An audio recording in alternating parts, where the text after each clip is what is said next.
Are you discovering the truth? Well, I'm still discovering the truth. That's what we do as we keep on growing in life. The truth is inside of us, and it's wonderful when we have the courage to tell it. I have a puppet that I want to show you. This puppet has a big mouth with teeth.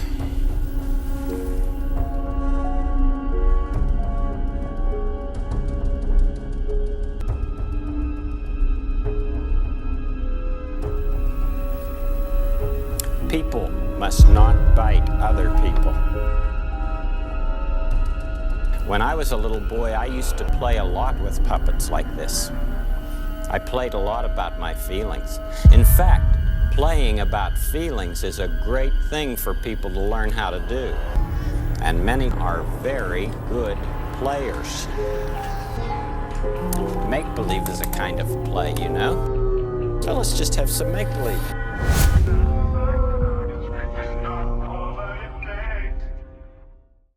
And they have no right to try us. They have no right to accuse us of anything. You know, and I say like, if the people want me to go on trial, I'm ready to stand trial for the people. You know, I feel like I haven't done anything. I haven't done anything. From birth, Tupac would be utilized as an agent provocateur, a mere stepping stone in the path of lies. In the revitalization of the Black Power movements, he was appropriately named after a revolutionary leader because he was being primed since birth to adopt this role as an adversary to the government.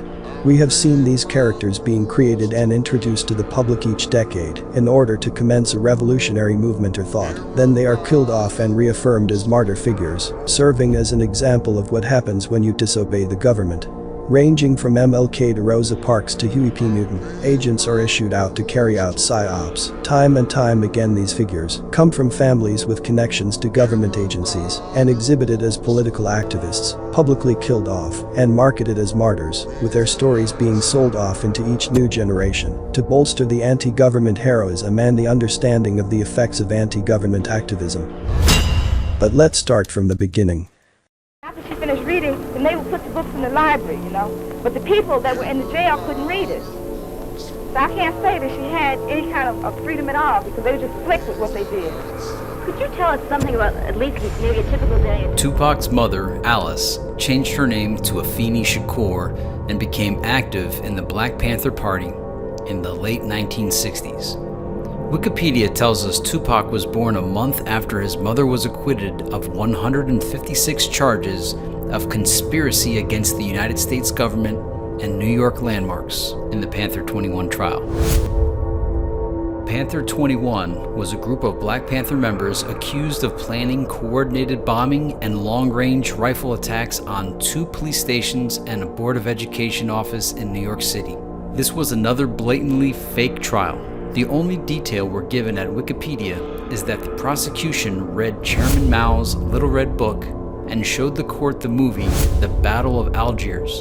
Do you really think a competent prosecutor would waste time reading communist propaganda and screening a film? We aren't even told what their goal was in doing this, other than to show the dangerous ideas behind the Black Panthers' ideology. But you don't need to watch an entire film to show this, nor does it prove anything. And do you think a competent judge would let the court's time be wasted watching an entire film? What was this, movie night at the local courthouse? No. A judge in a real trial would have told the prosecution to move on. Apparently, the judge didn't mind wasting the court's time, since the trial ended up lasting 8 months and being the costliest trial in New York's history. After this long and torturous trial, we get this tidbit from the New York Times article announcing the acquittal. There wasn't enough evidence after 8 months?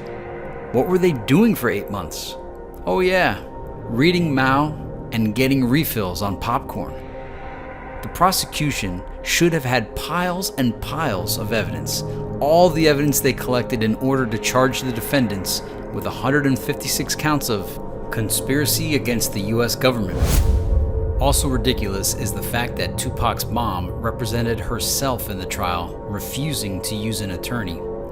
We are supposed to believe a poor farmer girl from North Carolina successfully defended herself in the New York Supreme Court against 156 charges of conspiracy? I was rearrested along with 21 other members of the Black Panther Party on charges of conspiracy to murder some pigs, and attacks against our party still escalated. The jury member quoted is another clue here.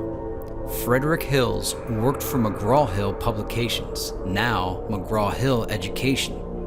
If you think it's simply a textbook publishing house, you're wrong. It bought S&P in 1966, the National Radio Institute in 1968, Time Life Broadcasting in 1972, Random House in 1988, and Macmillan in 1993. It also bought California Test Bureau in 1965, meaning it wasn't just publishing textbooks, but also designing educational testing systems. CTB develops testing for all 50 states, 49 countries, and 18 million students. Lessons develop the kind of thinking students need in order to produce the kinds of products we're looking for. In other words, McGraw-Hill was and always has been a massive propaganda organ touching newspapers, books, television, and education across the world. McGraw-Hill was involved in this race-baiting project because that's what it's good at. In 2015, McGraw-Hill was accused of whitewashing history after it published a geography textbook showing a picture of African American slaves with the caption, "Workers." To rewriting history as a major publisher makes a change to one of its textbooks. Kobe Burin was about to read chapter 5 of It's a New World geography book when he noticed questionable language referring to African slaves as workers and immigrants. He sent a text picture of the passage to his mom. She then posted a video flipping through the book detailing what it did and did not include. It has been shared all across the country, getting the attention of the publisher, McGraw-Hill. This controversy, like all other racial controversies these days, was completely manufactured, and McGraw-Hill has been part of it since at least the Black Panther days. Jury member Hills, note the last name, which is just a part of Hill, as in McGraw-Hill, was just playing the part of jury member in this little piece of theater.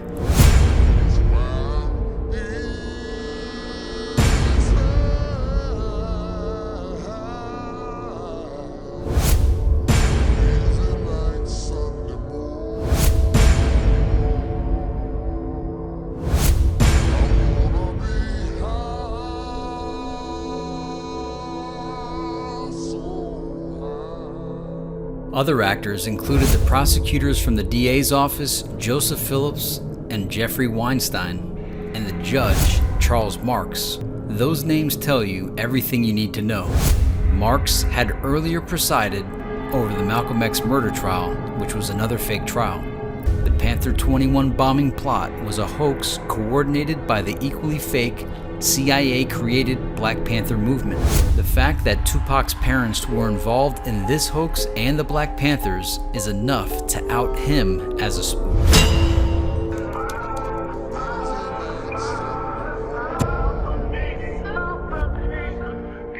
Tupac Shakur was not his real name. This is an immediate and glaring red flag. Saying even his real name is a mystery since neither of his parents were crooks. His mother was born Alice Faye Williams, and his father was born William Garland. So where did crooks come from? We aren't told. We are told by Tupac's alleged father, Billy Garland, that Tupac was the product of a short affair that he had with Afeni at a Black Panther office. So who is Lassane Crooks? There are no real government-known records of the Lassane Crooks. It is also possible Tupac was never Afeni's biological son. Looking at the younger Afeni, one would think she could pass for a lesbian.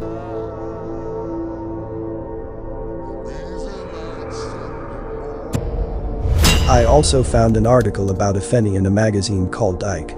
In this article, Afeni appears in the section called Dykes Behind Bars. She was allegedly cellmates with an inmate named Carol Crooks. This is the only link between Tupac's alleged real name. This section states Crooks continued to spend time in and out of correctional facilities as a young woman. Afeni became close to Crooks.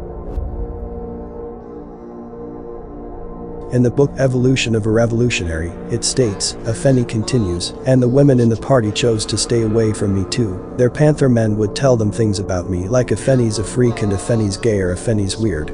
Women didn't want that association. Especially being gay, because then you don't get Panther men. But this is something I learned later. I also think they gave Afeni and Tupac a nose ring to force the mind into thinking like mother like son, to make them resemble each other. It's a clever mind trick, but in reality, they're not mother and son. Crooks. We're told his mother made up the name when she filled out his birth certificate so that he'd be harder for her enemies to find and track.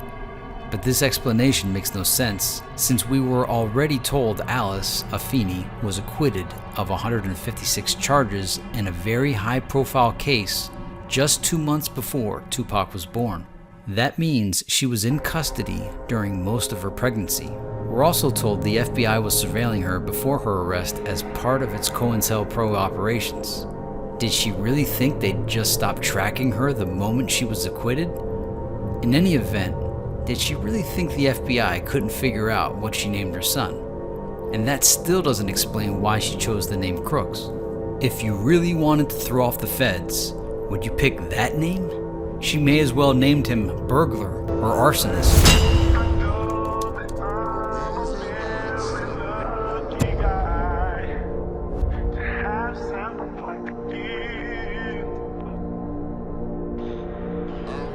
The Panther 21 trials were a hoax, so this would make Afeni's prison time fake, and we were given entertainment identities. Therefore Tupac's real legal birth name is unknown and never will be publicly disclosed. Some CIA operatives assume fake names to match the documents. I believe from birth Tupac was given a fake identity and pushed through the public school system, while behind the scenes he was privately taught. How can you tell someone is a CIA agent? This person says I can't think of one trait that all agents have. The two in my immediate family are extremely eloquent and well-spoken. They are really into politics and know what's going on in the world. Both speak a foreign language. Both have one of those faces that could fit in anywhere and a good understanding of what makes people tick. If Tupac was an agent provocateur with a fake identity, then it's likely he wasn't really 25 years old. Why would the CIA give us real personal information if it's an operation? Let's take his social security number for example. He was allegedly born in New York. His social security number is said to be 546-47-8539. As we look up how social security numbers were given, it says prior to 1973, social security numbers were assigned by our field offices. The number merely established that his or her card was issued by one of our offices in that state. Tupac was allegedly born in 1971. The first numbers of the social security number for people born in New York are 050134, but Tupac's social security number is listed as him being born in California, with the number of 545573, which means the created number is one of someone that's born in California, not New York. Maybe this is why he loved California so much. When I sat in that prison cell up in New York City, all I could think about was California and how much I love California and Sunset Boulevard and Crenshaw and Long Beach, everything just, oh man, the 101, the 110, everything. I just love California. Roscoe's, El Polo Loco, Taco Bell, everything. I love California. That's all I thought about. I used to have a homie send me pictures of just California, just the streets and stuff. So when I came out and Dre had this beat in the song, I was like, this is the song for me. California love. I want to put California back on the map because the East Coast like screaming out West New York, and they kind of like disrespecting the West Coast. So I'm gonna put it back down to the West Coast to show like we ain't really tripping off, you know, hip hop or really nothing. Not me personally. I'm gonna speak for myself. I don't care about hip hop and all of that. I'm a rapper. I'm just rapping. So California love is just for all my people in California, the West Coast in general. I love you. I love you. I love you. This is where I make my home at. This is where I just love California. That's a long way from MC New York. Remember, they give fake identities to make it impossible to track who they really are. Another thing I find odd is, Tupac's alleged birth certificate was issued at the start of his career. As if they're saying Tupac Shakur, the rapper, was born. At the same time, Death Row Records was established. To me, the Black Panther operation was over, and now they're implementing it into hip-hop to further push the racial tension with Tupac. In my mind, Death Row Records was never meant to have longevity. This is why the main acts were Snoop Dogg, Dr. Dre, and Tupac. Everyone else lacks the promotion, as the stage was only being set for Tupac. Layla introduced me to Adrian Gregory, who was managing Digital Underground. He was like, I'm gonna send you to Digital Underground. They're in the studio. You just rap for Shock G on the spot. If he like you, then I'll pick you up.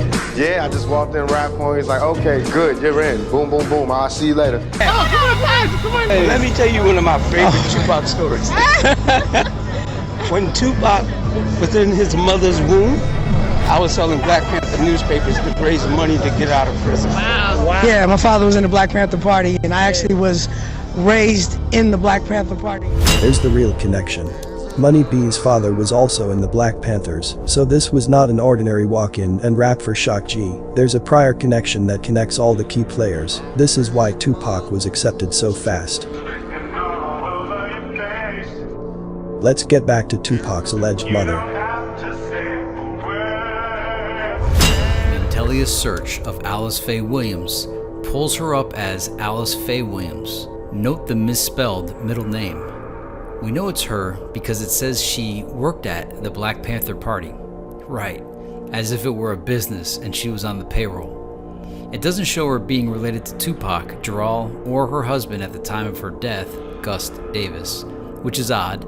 It does show her being related to a Janice Williams, and an Intelia's search on Janice shows her being related, in turn, to an Alice Burleson. An Intelia's search on that name brings up an Alice Faye Burleson, age 70, who has also worked at the Black Panther Party. Intelius is clearly messing with us, sending us off on a wild goose chase for the fun of it. All of this points to the obvious observation that names are being intentionally fudged and hidden with no good explanation.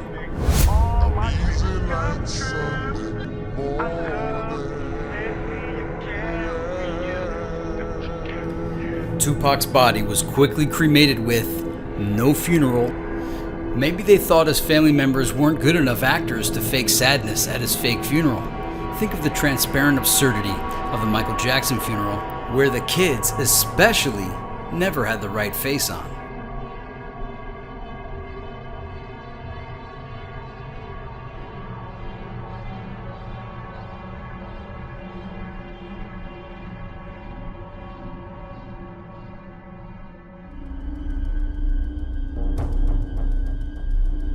And thus, having the service would risk giving away the whole thing. The cremation bit sounds like a half-baked story to explain away there being no funeral. Tupac not dying also explains the inconsistencies in his coroner's report, such as the fact that it lists his weight as 215 pounds, while his driver's license says 168 pounds. That's a pretty big difference. In fact, it's a difference of 47 pounds. Other skeptics say this was a slip-up by the forgers, but it's not a slip-up at all. It's an intentional signal. 47 is year one of the CIA, and we have seen that number all over the place with these projects. On Twitter, the CIA continues mocking the public, tweeting, "No, we don't know where Tupac is." Notice the date of the tweet, July 7th, 2014, the 7th month, the 7th day, 2014, 2 plus 0, plus 1, plus 4, equals 7, there's the 777. They're laughing at the fans. The CIA knows exactly where Tupac is. For further evidence, when they first released Tupac's coroner's report, they blacked out the first 3 and last 4 digits of Tupac's SSN, but leaves the middle 2 visible. Guess what those numbers are? 47. Why wouldn't they just black out his entire SSN? Because it's a signal. It's marking this whole charade as an intelligence project. He literally was not who he claimed to be, it was all a role, a characterization. The same for his alleged mother. Agents are issued out to carry out psyops that mislead and misinform the general public and keep them unaware as to the actual agenda taking place. This Tupac character served more than one role. His was to be both an instrument in the collapse of the black community, an advocate for government antagonism, and to make rap mainstream. His alleged family and lineage are not as heroic and prim of the heart-tugging Black Panther narrative that's been told. Tupac comes from a bloodline of informants who have worked for the CIA. Notice how all of the Shakurs are under aliases and are not their actual government names. It is only to give an indication that they are fulfilling a role and are characters being used in these movements. Tupac, Afeni, Asada, etc. All Shakurs, all under aliases rather than their real government names, and coincidentally all have ties to the Central Intelligence Agency.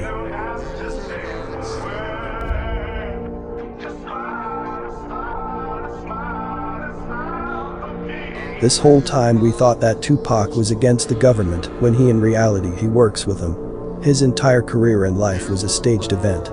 When it comes time for character proverbial assassination to occur, he began releasing material giving clues as to what's to come, fled the country and took his millions with him, and because he is connected to the federal agencies, he never has to worry about being caught. Tupac was not even his real name.